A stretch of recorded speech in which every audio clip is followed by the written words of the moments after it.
ఈ అమ్మాయికి రక్తం ఎక్కించాలా? రక్తం ఎక్కిస్తున్నారు, అయినా రక్తం నిలబడాల.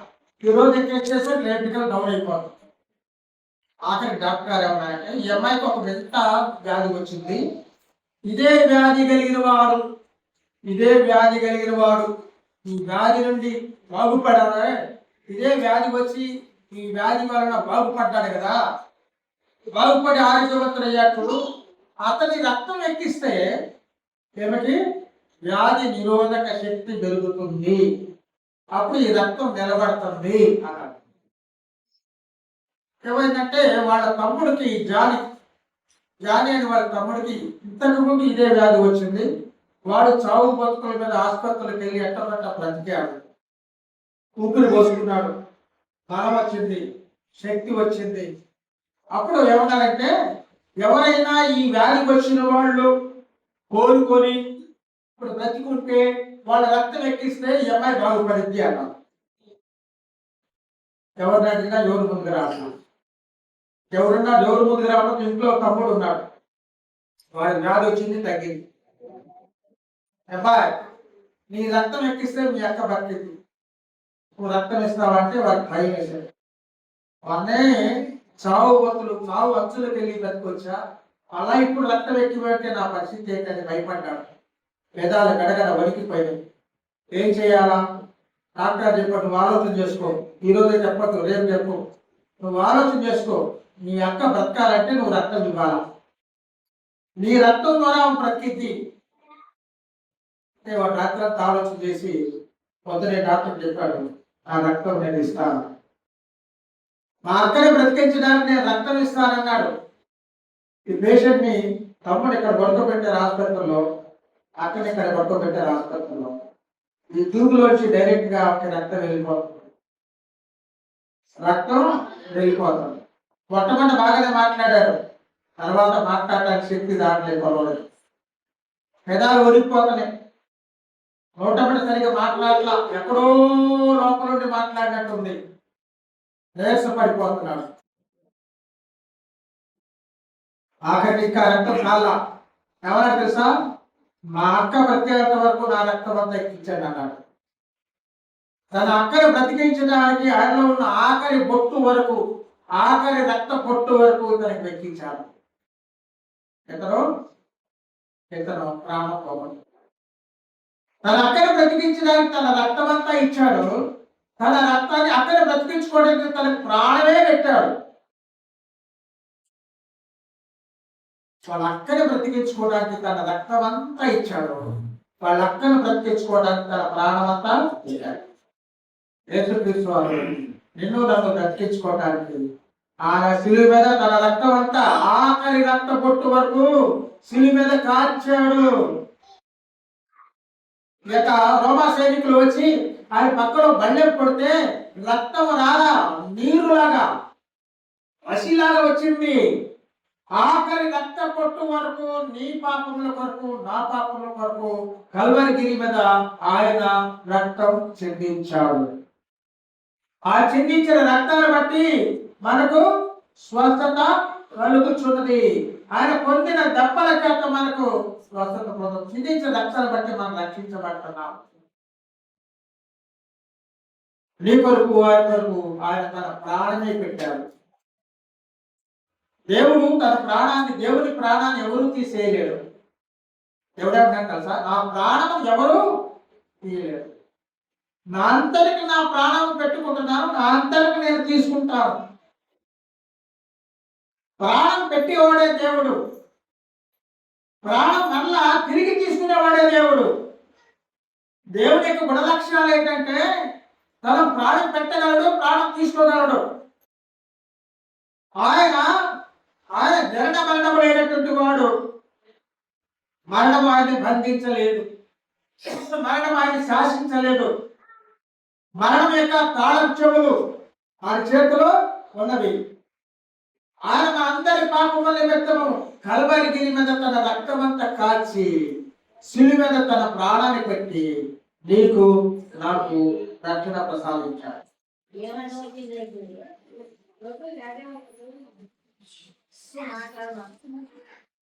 ఆయన యొక్క శిలువ మరణం ద్వారా మనకు రక్షణ ప్రసాదించడం. ఆయనే మరణించలేదనుకో, మధ్య మనం వింటున్నాం కదా, రామదాస్ గారు ఎవరు అంటారు, శిలువ మీద తిరిగిపోలేకపోయినా ఆయన శిలువ మీద నుంచి దిగి రావాలంటే ఎలాగలడు, కానీ ఆయన శిలువ మీద దిగి రావడానికి రాలేక ఆయన మరణించడానికి వచ్చాడు. ముందే చెప్పాడు కదా, నేను యెరూషలేముకి వెళ్తాను, నన్ను యూదులు నన్ను పట్టుకుంటారు, నన్ను సిలువేస్తారు, నన్ను చంపుతారు, 3వ రోజు నేను లెగుస్తాను. ఇది ఆయన మరణించడానికి వచ్చాడు. ఒక నీతిమంతుడు పాపుల కొరకు శిలువ మీద మరణించడానికి వచ్చాడని వాక్యం రాయబడింది. ఆ శిలువ మరణం, యేసుక్రీస్తు వారు శిలువ మీద నీ కోసం చేసిన త్యాగం, యేసుక్రీస్తు వారు నీ కోసం శిలువ మీద పెట్టినటువంటి ప్రాణం, యేసుక్రీస్తు వారు నీ కోసం శిలువ మీద చిందించిన ప్రశస్తమైన రక్తం, ఆయన త్యాగం, ఆయన సమర్పణ, ఆయన ప్రాణము జ్ఞాపకం చేసుకోవడానికి ఈ రోజున ప్రభు సంస్కార కార్యక్రమంలో మనం పాల్గొంటున్నాం. అతను అది జ్ఞాపకార్థమై. అందుకనే ఇంతకుముందు చెప్పారు పస్కా పండుగ గురించి.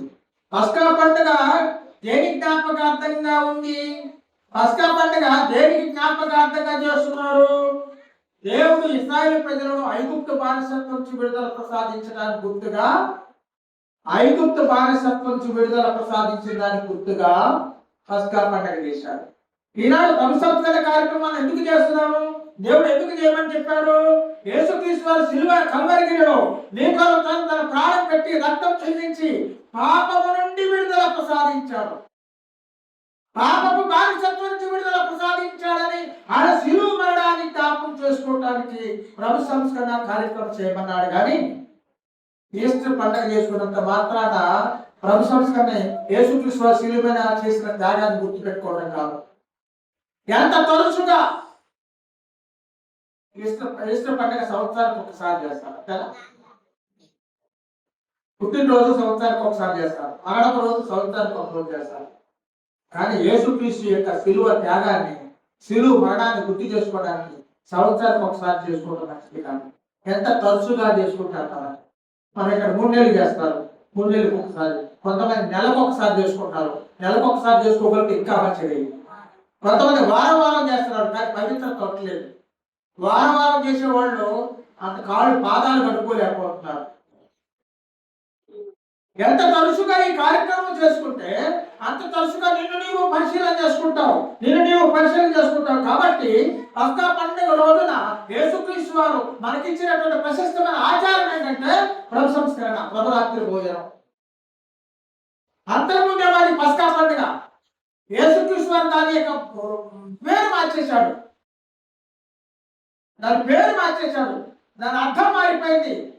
పస్కా పండుగ ఏమో యేసుక్రీస్తు శిలువ మరణాన్ని చూపిస్తుంటే, యేసుక్రీస్తు వారి నిర్దోషమైన గొర్రె పిల్లగా కల్వరిగిరి మీద మరణిస్తారని పస్కా పండుగ చెప్తుంటే, ఈ యొక్క ప్రభు సంస్కరణ ఏం చెప్తుందంటే యేసుక్రీస్తు వారు 2000 సంవత్సరాల క్రితం నీ కోసం శిలువ మీద మరణించాడంటే. ప్రభు సంస్కరణ కార్యక్రమం 2000 సంవత్సరాల క్రితం నీ కోసం, నా కోసం యేసు ప్రభు ఏం చేశాడు అనేది తెలియజేస్తుంది ఈ ప్రభు సంస్కరణ కార్యక్రమం. దేవుడు ఈ ఏంటంటే ప్రభు సంస్కరణ కార్యక్రమాన్ని స్థాపించాడు, ప్రారంభించాడు, అది ఆ శిష్యులకు అప్పగించాడు. అన్నాడు యేసుక్రీస్తు వారు ఈ యొక్క ప్రభు సంస్కరణ కార్యక్రమం, ప్రభురాత్రి భోజనాన్ని శిష్యులతో ప్రారంభించి మనకు అప్పగించాడు. అదేనా 1 కొరింథీయులకు రాసిన పత్రిక 11వ అధ్యాయం 23వ వచనం చూడండి. ఎవరైనా 23వ వచనం, 1 కొరింథీయులకు రాసిన పత్రిక 11వ అధ్యాయం 23వ వచనం. నేను మీకు అప్పగించిన దానిని ప్రభువు వలన ఎవరిచ్చారు? ఈ కార్యక్రమం చేయమని చెప్పిన వాడు ఎవరు? ప్రభువు. దీన్ని ప్రారంభించిన వాడు ప్రభువు, చేయమని చెప్పిన వాడు ప్రభువు. ఎందుకంటే ఆయన 2000 సంవత్సరాల క్రితం నీ కోసం, నా కోసం మరణించాడు. ఆయన శిలువ మరణాన్ని ధ్యానం చేసుకోవడానికి, ఆయన చేసిన త్యాగాన్ని, ఆయన చిందించిన ప్రశస్తమైన రక్తాన్ని జ్ఞాపకం చేసుకోవడానికి ఈ ప్రభు సంస్కరణ కార్యక్రమం చేయాలి. ఈ ప్రభు సంస్కరణ కార్యక్రమం చేసేటప్పుడు మనం చేయవలసిన కార్యక్రమాలు ఒక 5 ఉన్నాయి. మనం చేయాల్సింది ఈ ప్రశంసన కార్యక్రమం చేసేటప్పుడు నేను చేయవలసిన కార్యక్రమాలు 5 ఉన్నాయి. ఒకటేంటంటే నీవు పరిశీలన చేసుకోవాలి. ఏమంటారు sir? It is the time for self examination. It is the time for self exam. వ్యక్తిగతంగా నీవు పరిశీలన చేసుకునే, వ్యక్తిగతంగా నీవు పరీక్షించుకునే సమయం. ప్రభురాత్రి భోజనంలో పాలు పంపులు పొందేటప్పుడు వ్యక్తిగతంగా అది తీసుకోకముందే వ్యక్తిగతంగా నీవు సెల్ఫ్ ఎగ్జామినేషన్ నీవు పరీక్షించుకోవాలా. ఈ రొట్టె ద్రాక్షరసంలో తీసుకోవడానికి నేను అర్హున్నా, ఇది తీసుకోకుండా నాలో ఏమైనా లోపం ఉందా? తమ్ముడు చెప్తున్నాడు. యేసుక్రీస్తు వారి దగ్గరికి ధనవంతుడైనటువంటి వాడు పరిగెత్తుకుంటూ వచ్చి, అయ్యా నిత్యజీవంలో నిత్యరాజ్యంలో ప్రవేశించాలంటే నేను చేయాలంటే అవి ఎంత అయిపోయింది. ఆఖరికి ఎవరాడు నాలో ఇంకేమైనా కొదువా ఉందా అంటే ఆయన ఏమైనా చేస్తున్నావు, నీలో ఒకటి కొదువా ఉంది. దేవుని రాజ్యంలో ప్రవేశించడానికి నీలో ఒకటి ఆటంకం ఉంది. నీవు ప్రభు సంస్థల కార్యక్రమంలో పాల్గొనడానికి ఏమైనా ఆటంకం ఉందేమో, ఏమైనా లోపం ఉందేమో సరి చేసుకో. ఎగ్జామిన్ సెల్ఫ్ ఎగ్జామినేషన్ అంటే వ్యక్తిగతంగా నీవు పరీక్షించుకో. ఎదుటి వాడు ఈ దోషం ఉంది, ఎదుటి వాడు ఈ పాపం ఉంది, ఎదుటి వాడు ఆ తప్పు ఉంది అని మనం ఎదుటి వాడి తప్పు చూస్తాం. కానీ నీలో ఉన్న తప్పు, నీలో ఉన్న లోపాన్ని, నీలో ఉన్న దాన్ని సరి చేసుకోలేదు. ఎగ్జామిన్ యువర్ సెల్ఫ్ ఏమన్నాడంటే ఒకటో కొరింథీయులకు రాసిన పత్రిక 11:28 వచనంలో, ఒకటో కొరింథీయులకు రాసిన పత్రిక 11:28 వచనం, నేను మీకు అప్పగించిన దానిని ప్రభు వలన పొందిన. 28 వచనం. కాబట్టి ప్రతి మనుష్యుడు తన్ను తాను పరీక్షించుకొనవలెను. ప్రతి మనుషుడు తను తాను ఈ రొట్టె ద్రాక్షరసం తీసుకోకముందు ప్రతి మనుషుడు, ప్రతి స్త్రీ తను తాను పరీక్షించుకోవాలి. అలాగూ చేసి ఆ రొట్టెను తిని ఆ పాత్రలను త్రాగవలెను. ఈ రొట్టె తినాలంటే, ఈ పాత్రలో ఉన్న ద్రాక్షరసం తాగాలంటే ఏం చేయాలమ్మా? నీవు పరిశీలన చేసుకోవాలి. కాబట్టి ఎందుకంటే ఇది సంఘానికి దేవుడు ఇచ్చిన కార్యక్రమాలు 2 పవిత్రమైనవి. సాక్రమెంటల్ బ్రెడ్ అంటారు, ఆర్డినెన్సెస్. ఇస్రాయేలుకి అనేకమైన ఆర్డినెన్సెస్ విధులు ఉన్నాయి. కానీ క్రైస్తవ సంఘానికి 2 ఆర్డినెన్స్ ఇచ్చాడు దేవుడు. 2 ఆర్డినెన్సే క్రైస్తవ సంఘానికి. ఇస్రాయేలుకి ఎన్నో ఆర్డినెన్స్ ఉన్నాయి, అవన్నీ అవసరం లేదు. ఈ క్రైస్తవ సంఘానికి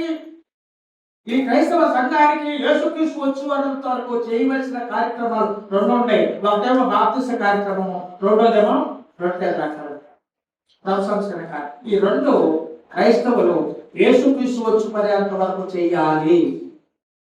చేస్తేనే రక్షణ పొందుతారని ఇక్కడ రాయబడింది. కాబట్టి ప్రతి వారు తను తాను పరీక్ష చేసుకోవాలా. తనలో ఉన్న లోపం ఏమైనా సరి చేసుకొని ఈ పవిత్రమైనటువంటి యేసుక్రీస్తు యొక్క శిలువకు గుర్తుగా ఉన్నటువంటి, యేసుక్రీస్తు యొక్క మరణానికి గుర్తుగా ఉన్నటువంటి, యేసుక్రీస్తు చెందించిన రక్తానికి గుర్తుకున్నటువంటి, యేసుక్రీస్తు వారు దేహము ముక్కలుగా చేయబడింది, ఆ దేహానికి గుర్తుగా ఉన్నటువంటి ఈ రొట్టె ద్రాక్షరసం తాగుకోవాలి. ఇంకో వాక్యం చదువుతారు. 2 కొరింథీయులకు రాసిన పత్రిక 13వ అధ్యాయం 5వ వచనం. 2 కొరింథీయులకు రాసిన పత్రిక 13వ అధ్యాయం 5వ వచనం చూడండి. మీరు విశ్వాసం కలవారై ఉన్నారో లేదో మిమ్మల్ని మీరే పరీక్షించుకొనుడి. మీరు భ్రష్టులు కాని ఎడల యేసుక్రీస్తు మీలో ఉన్నాడని మిమ్మల్ని గురించి మీరే ఎరగరా. కాబట్టి మీరు నిజంగా విశ్వాసం కలిగి ఉన్నారా? ఈ రొట్టె ద్రాక్షరసం తీసుకోవడానికి నిజంగా మీరు అర్హులుగా ఉన్నారా? ఒకవేళ ఏమైనా లోపం ఉందేమో అది మీరు సరి చేసుకోండి అంటున్నారు. ఇది మనము సరి చేసుకోవడానికి సమయం, మనలో లోపములను సరి చేసుకోవడానికి సమయం. నీకు నీ తోటి పొరుగు వారికి మధ్య ఉన్నటువంటి భేదప్రాయాలు సరి చేసుకోవడానికి సమయం. నీకు దేవునికి మధ్య ఉన్న భేదప్రాయాలు, నీకు దేవునికి మధ్య ఉన్నటువంటి ఆటంకాలు సరి చేసుకోవడానికి సమయం ఇది. మీరు విశ్వాసం కలవారై ఉన్నారో లేదో మిమ్మల్ని మీరే పరీక్షించుకొనండి. నీవు సరి చేసుకోవడానికి ఇది సరైన సమయం. దేవుడితో నీకున్న సంబంధం ఎలా ఉంది? దేవుడితో నువ్వెంత పవిత్రంగా జీవిస్తున్నావు? మనుషులైతే మోసం చేస్తావు, దేవుడు మోసం చేయలేవు. మనం చేసే కార్యక్రమం ప్రతి ఒక్కటి దేవుడు చూస్తున్నాడు. మనం మాట్లాడే ప్రతి మాట దేవుడు వింటున్నాడు. నువ్వు చేసే ప్రతి కార్యం దేవుడు చూస్తున్నాడు. కాబట్టి దేవుడు మోసం చేయలేవు. దేవుడితో నీ రిలేషన్షిప్ ఎలా ఉంది? దేవుడితో నీకున్న సంబంధం ఎలా ఉంది? నీ తోటి సంగతులతో, నీ తోటి పొరుగు వారితో నీ సంబంధాలు ఎలా ఉన్నాయి? నువ్వు సరి చేసుకోవాలంటున్నాడు. ఈ విధంగా దేవుడితో నీకు మంచి సంబంధం ఉంటే, నీ సంగతులతో నీకు మంచి సంబంధం ఉంటే, నువ్వు నిజమైన విశ్వాసిగా ఉన్నావు. నువ్వు నిజంగా విశ్వాసిగా ఉన్నావో లేవో ఇప్పుడు నువ్వు పరిశీలన చేసుకో అంటున్నాడు. Removing the obstacles that are separating us from God and fellow brothers. దేవుని యొద్ద నుంచి నిన్ను వేరు చేస్తున్నటువంటి ఈ దేవుని యొద్ద నుంచి నిన్ను వేరు చేస్తున్న ప్రతి యొక్క పాపమును తీసివేయండి. నిన్ను నీ దేవుని యొద్ద నుంచి దూరం చేస్తున్న ప్రతి ఆటంకాన్ని తొలగించండి. నిన్ను సంఘర్షణ యొద్ద నుంచి భేదాభిప్రాయాలు కలిగించే ప్రతి శోధన, ప్రతి బలహీనత తీసివేయండి. అందుకని దావీదు మహారాజు అంటాడు మాట. చాలా వాక్యాలు ఉన్నాయి కానీ నేను వాక్యాలు చాలా కట్ చేస్తున్నాను. సమయం కావాలా? కీర్తనలు 139 అధ్యాయం, కీర్తనలు 139 అధ్యాయం 23-24 వచ్చిన కీర్తనలు 139 అధ్యాయం 23. ఏవా నన్ను పరిశోధించుము, నా హృదయమును తెలుసుకొనుము, నన్ను పరీక్షించి నా ఆలోచనలు తెలుసుకొనుము. నీకు ఆయాసకరమైన మార్గము నా ఇంట్లో చూడుము, నిత్య మార్గమును నడిపించు ప్రభువా. దేవా నన్ను పరిశీలన చేయి. దేవుడు ఎప్పుడు పరిశీలన చేస్తాడు, మనుషులు పరిశీలన చేయలేడు. నీ హృదయంలో దాగున్న ప్రతి మచ్చ దాగు దేవుడు చూస్తాడు. మనిషికి కనిపించదు. మనిషి ఏమో పై ఆకారాన్ని చూస్తాడు, మనిషి పై భక్తిని చూస్తాడు, మనిషి పై విశ్వాసాన్ని చూస్తాడు. అంతరంగంలో ఉన్న పాపాన్ని చూడలేడు. దేవునికి అంతరంగంలో ఉన్న పాపము, అంతరంగంలో ఉన్న విశ్వాసం కనిపిస్తుంది. అందుకే దావీదు అంటాడు, దేవా నన్ను పరిశోధించి నా హృదయమును తెలుసుకోనము, నన్ను పరీక్షించి నా ఆలోచన తెలుసుకోనము. నీకు ఆయాసకరమైన మార్గం నా ఉన్నదేమో చూడు. మనుషులు కనిపించట్లా. దేవునికి ఇష్టం లేని కార్యములు, దేవునికి ఇష్టం లేని కార్యములు ఏమైనా చేస్తున్నామేమో, అది మనిషిని కనిపించదు, దేవుడికి కనిపిస్తుంది. ఒకవేళ ఏమైనా ఉందేమో చెప్పు ప్రభువా, నేను సరి చేసుకుంటున్నా అంటాడు దావీదు మహారాజు. నీ ఆయాసకరమైన మార్గం నాలో ఏమైనా ఉందేమో నాకు తెలియజేయి, నేను సరి చేసుకుంటా. నిత్య మార్గమున నన్ను నడిపించు. ఈ ఆయాసకరమైన మార్గాన్ని తొలగించుకుంటా. నన్ను నువ్వేం చేయాలా? నిత్య మార్గానికి నడిపించాలి. కాబట్టి ప్రభు సంస్కరణ కార్యక్రమం తీసుకునేటప్పుడు మొట్టమొదటి మనం ఏం చేయాలంటే, నీవు పరిశీలన చేసుకోవాలి. నీవు ఏం చేయాలంటే పరిశీలన చేసుకోవాలి. ఇంకో వాటి కూడా ఉంటే రాసుకుంటారంటే కీర్తనలు 26:2 చదవట్లేదు. కీర్తనలు 26:2 కూడా వాక్యం దానికి సంబంధించింది. కాబట్టి రెండో పాయింట్ ఏంటంటే, ఈ ప్రభు సంస్కరణ కార్యక్రమం ద్వారా దేవుడు యేసుక్రీస్తు యొక్క శిలువ మరణాన్ని జ్ఞాపకార్థంగా జరిపిస్తాం. ఏం చేస్తారు? జ్ఞాపకార్థం. ఎవరైనా జరిపినప్పుడు మనం ఏం చేస్తాం? జ్ఞాపకార్థ పూజ. జ్ఞాపకార్థం. యేసుక్రీస్తు వారు శిలువ మీద మరణించాడని జ్ఞాపకార్థం. మెమోరియల్ సర్వీస్ అంటారు, కమెమరేషన్ అంటారు. మెమోరియల్ సర్వీస్ జ్ఞాపకార్థంగా జరుపుకునే కార్యక్రమం లార్డ్స్ సప్పర్ అనేది. యేసుక్రీస్తు యొక్క శిలువ మరణాన్ని జ్ఞాపకార్థంగా జరుపుకునే కార్యక్రమమే ఈ మెమోరియల్ సర్వీస్. యెషయా గ్రంథం 53:5 చదివాను.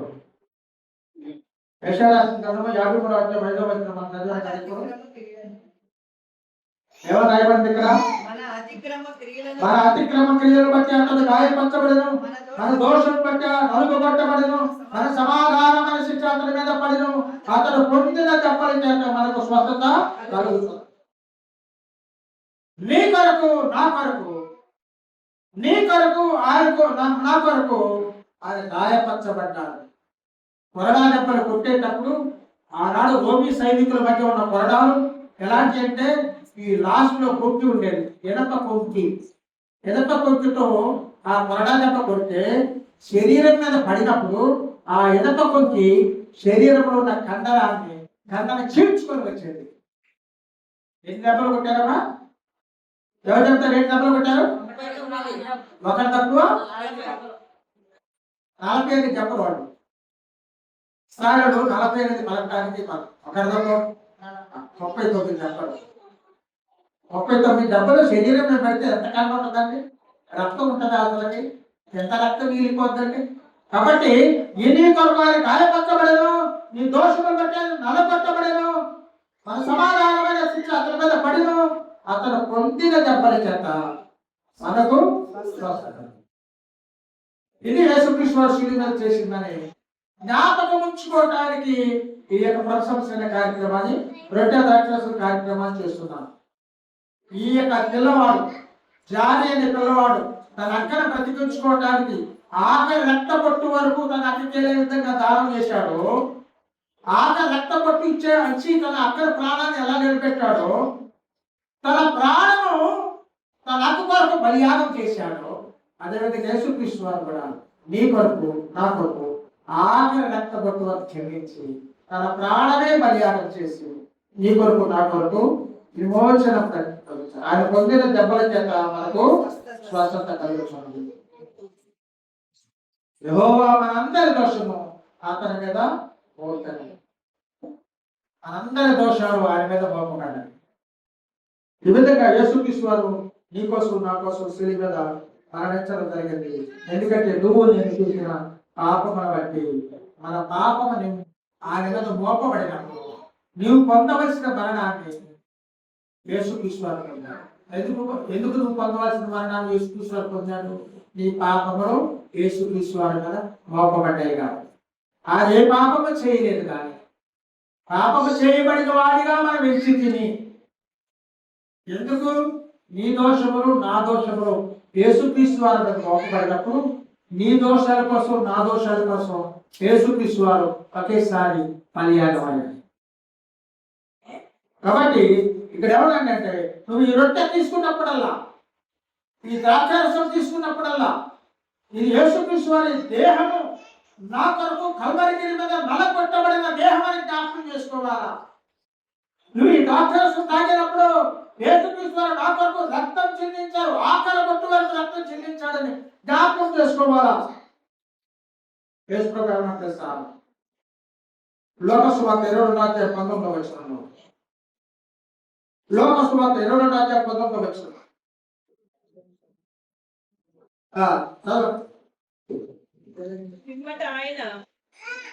లోకసువార్త 22:19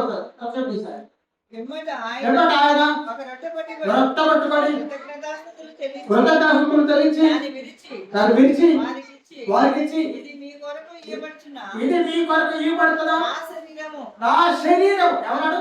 ఈ రొట్టె మీ కొరకు ఇవ్వబడుతున్న శరీరము. నన్ను జ్ఞాపకం చేసుకోవడానికి శరీరం. ఎవరిని జ్ఞాపకం చేసుకోవాలంట? యేసుక్రీస్తు శిలువ మరణాన్ని జ్ఞాపకం చేసుకోవాలనిపించే. అదేవిధంగా ద్రాక్షారసమును కూడా తీసుకున్నప్పుడు తర్వాత కూడా ఆయన ఉన్నాడు. ఆ ప్రకారమే ఆయన గిన్నె పట్టుకొని, ఈ గిన్నె మీ కొరకు చిందింపబడుచున్న నా రక్తము వలనైన కొత్త నిబంధన, ఇదిగో అది నన్ను జ్ఞాపకం చేసుకోవడానికి నేను చేయమని చెప్పాడు. కాబట్టి యేసుక్రీస్తు వారు కల్వరిగిరి మీద నీకోసం తన ప్రాణమును అర్పించినప్పుడు నిన్ను నన్ను జ్ఞాపకం చేసుకోవడానికి, నిన్ను నన్ను ఆయన జ్ఞాపకం చేసుకున్నాడు. కాబట్టి కల్వరిగిరి మీద నీ కొరకు నా కొరకు ప్రాణం పెట్టాడు. రక్షణ మనందరికీ ఉచితంగా ఇచ్చాడు. ఎంతమంది డబ్బుతో కొనుక్కుంటారు రక్షణ? ఎంతమంది డబ్బుతో కొనుక్కుంటారు?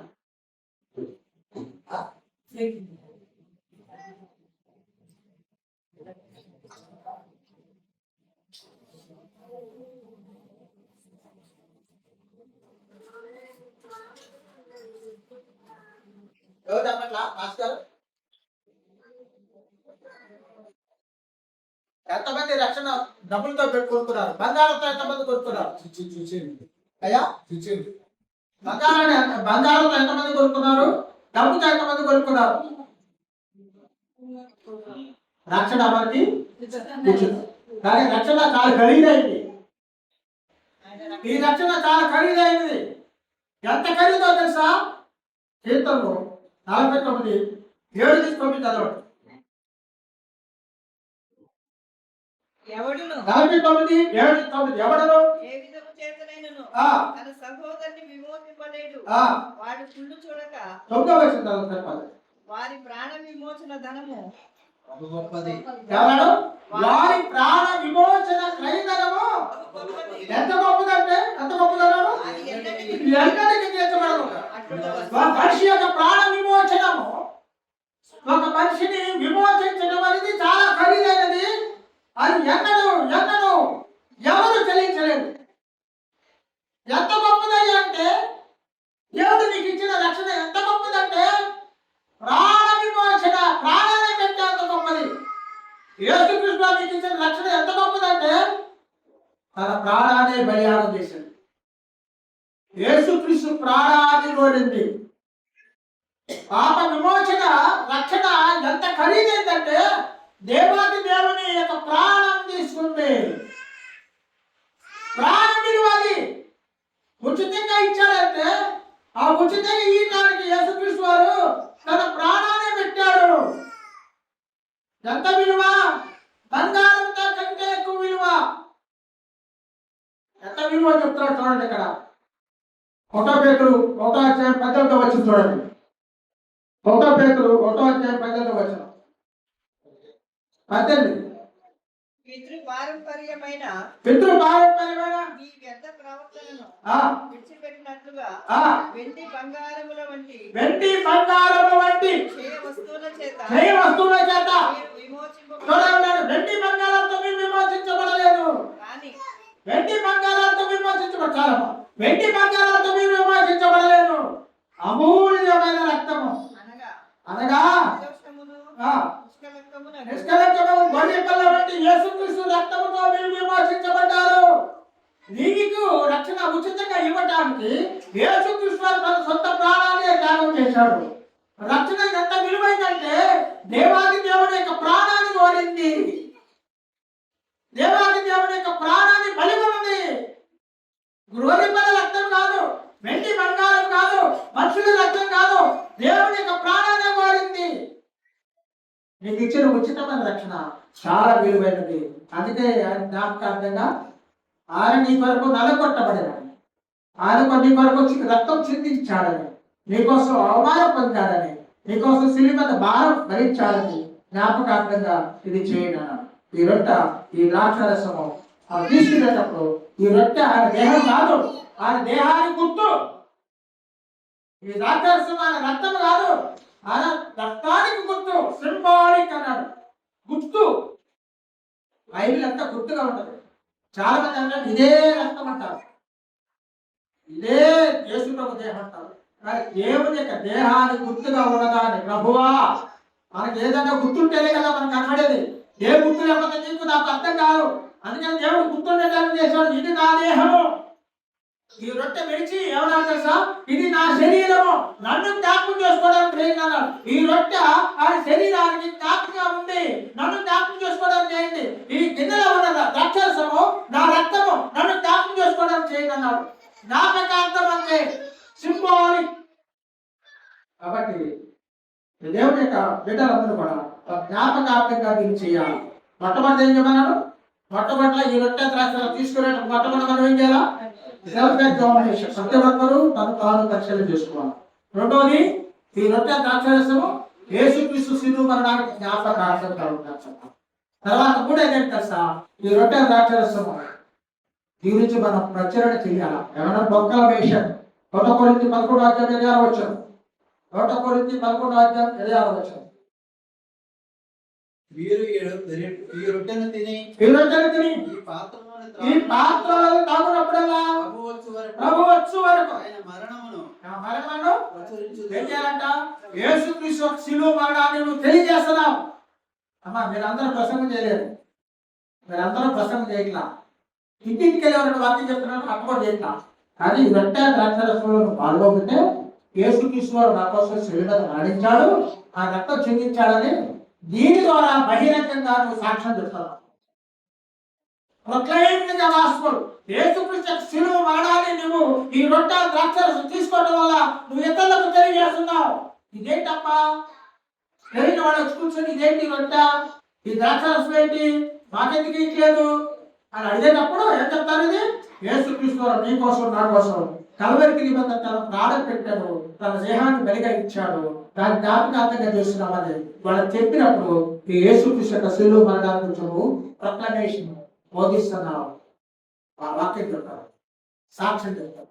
కాబట్టి ఈ రొట్టె ద్రాక్షారసంలో ఏం చేస్తుందంటే నువ్వు తీసుకోవటం వలన యేసుక్రీస్తు వారు నా కోసం మరణించాడని ఇతరులకు నువ్వు సాక్ష్యంగా బోధిస్తున్నావు. ప్రొక్లమేషన్ అన్నాడు. The Lord's supper is the proclamation.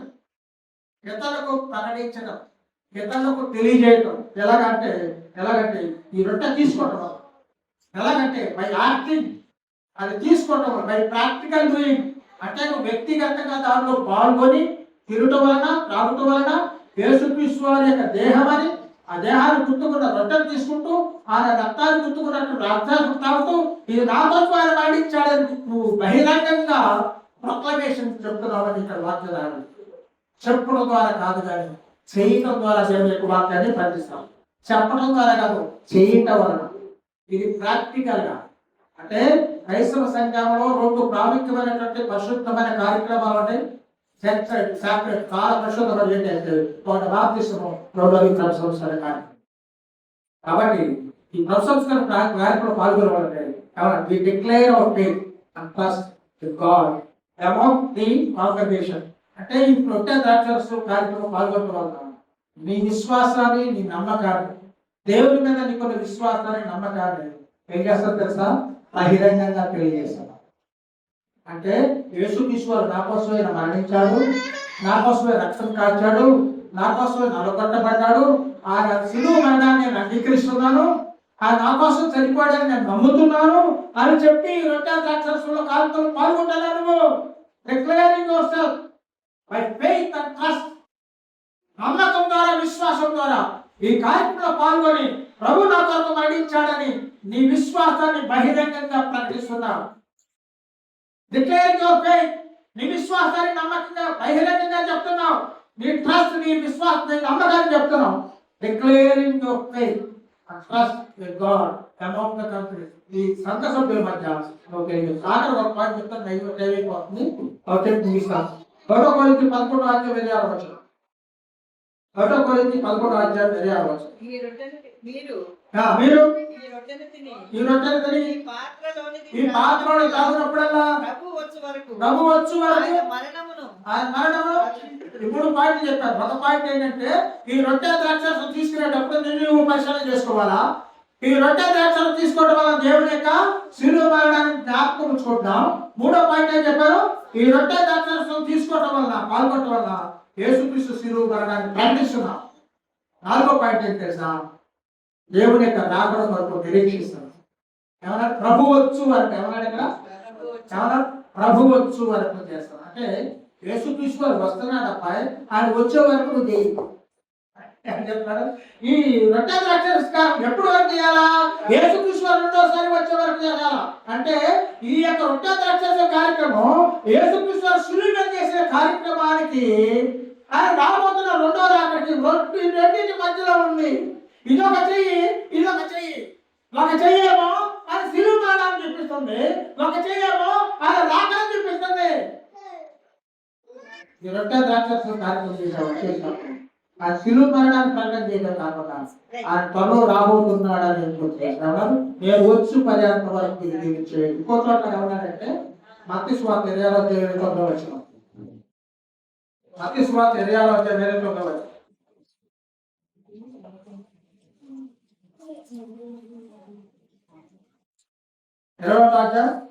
నా తండ్రి రాజ్యంలో మీతో కూడా నేను ఈ ద్రాక్షారసము. ఏ రాజ్యం అంట? తండ్రి రాజ్యం. ఎక్కడ? పరలోక రాజ్యం. అంటే మనం దేవుని రాజ్యం కొరకు నిరీక్షిస్తున్నామని అర్థం. అంటే ఏం చేయాలంటే శిష్యులు ఎప్పుడు వరకు ఈ ద్రాక్షారసం తీసుకోవాలా? ఎప్పుడు వరకు ఈ రొట్టె తినాలా? అంటే యేసుక్రీస్తు వారు రాజ్యం వచ్చే వరకు ఆయన రాజ్యం కొరకు నిరీక్షించాలా.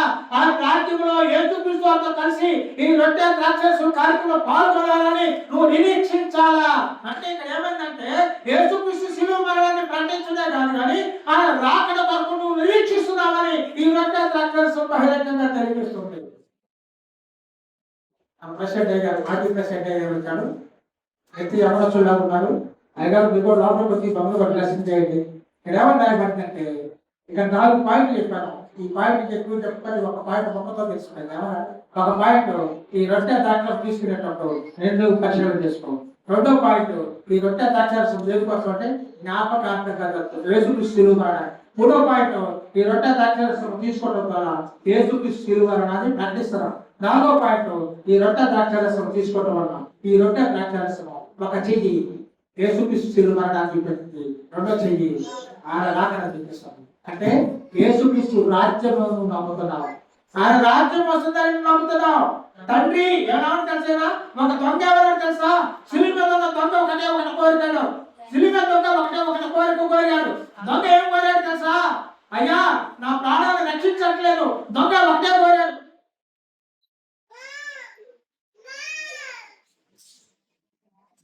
సిలువ మీద దొంగ ఏం కోరాడు చెప్పండి, ఎవరు చెప్తారు? ఎవరు ఏం కోరాడు చెప్పండి? మీ రాజ్యంలో వచ్చింది ఏమన్నాడు? ఆయన రాజ్యం అంటే ఈ దొంగ కూడా తెలుసు యేసుక్రీస్తు రాజ్యం వస్తుందని.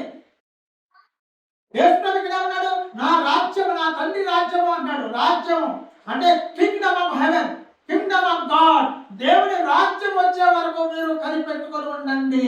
దేవుని యొక్క రాజ్యం వచ్చే వరకు మీరు దీన్ని చేయండి. అంటే ఈ రొట్టె ద్రాక్షరసము దేవుని యొక్క 2వ రాకడని జ్ఞాపకం చేసుకోండి. ఈ రొట్టె ద్రాక్షరసము ఏం చేస్తుంది? ఆయన నీ కొరకు శిలువ మీద చేసిన త్యాగాన్ని జ్ఞాపకం చేసుకోండి. ఈ రొట్టె ద్రాక్షరసము నేను పరిశీలన చేసుకోండి. దేవుడితో నీకు సంబంధాన్ని మెరుగు చేస్తుంది. నీ తోటి సహోదరుడితో నీ సంబంధాన్ని మెరుగుపరుస్తుంది. నువ్వు ఆత్మీయంగా ఎదగటానికి, ఈ లోపములు సరి చేసుకోవటానికి, ఈ లోపాలు సరి చేసుకొని నువ్వు దినదినము ఆత్మీయంగా ఎదగటానికి ఈ రొట్టె ద్రాక్షారసం అనేది మనం పవిత్రపరచడానికి, నిన్ను పరిశీలన చేసుకోవడానికి, నిన్ను శుద్ధి చేసుకోవడానికి ఈ కార్యక్రమం పవిత్రమైన కార్యక్రమం. నీ ఆత్మీయ జీవితానికి ఎంతో మేలు కార్యం ఉంటుంది. దీంట్లో పాలు పొక్కులు వద్దు అందరూ అంటుంది. నా శరీరం తిని నా రక్తం తాగువాడే నిత్యజీవం కలవాడు. అంత్యదినమందు మీరు వాడిని ఎంత గొప్ప శక్తి ఉందండి ఈ రొట్టె ద్రాక్షారసం కార్యక్రమం. ఇది గురించి ప్రశ్న చేశాం, కలిగిపోయింది అడిగని తీసుకున్నాం. ఇది ఒక పవిత్రమైనటువంటి ఈ యొక్క వ్యక్తిగతమైన జీవితాన్ని, ఈ ఆత్మీయమైన జీవితాన్ని సరి చేసుకోవడానికి దోహదపడే ఈ పరిశుద్ధమైన కార్యక్రమం పాల్గొంటాయి.